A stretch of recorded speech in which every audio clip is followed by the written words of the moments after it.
Ndichada umwe zvake kana ndichiona meso ako, ndinonzwa ndasvika kumba. Moyo wangu watora iwe sezuva rinodziya mangwanani, pasi pedenga reZimbabwe. Ndichakuda kusvika magumo, ndakazangana newe mdiwa, zuva richinyura zvinyoronyoro, mhepo ichitamba muminda, moyo wangu kati ndiwe.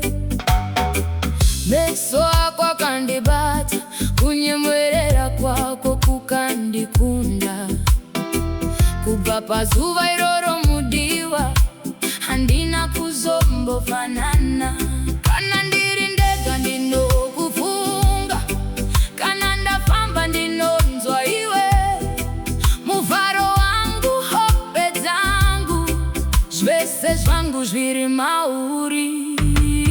Moyo wangu watora iwe, handichada umwe zvake kana ndichiona meso ako, ndinonzwa ndasvika kumba. Moyo wangu watora iwe sezuva rinodziya mangwanani, pasi pedenga reZimbabwe. Ndichakuda kusvika magumo, kana nyeredzi dzabuda usiku, ndinokushuvira pedyo neni. Kana mhepo ikavhuvhuta zvinyoro, ndinonzwa sekunge uri pano. Kana rwendo rureva mudiwa, usatya, ndichafamba newe. Ruoko rwangu ruri muruoko rwako, tisaparadzane futi. Kana mvura ikarova, tichamira pamwe chete.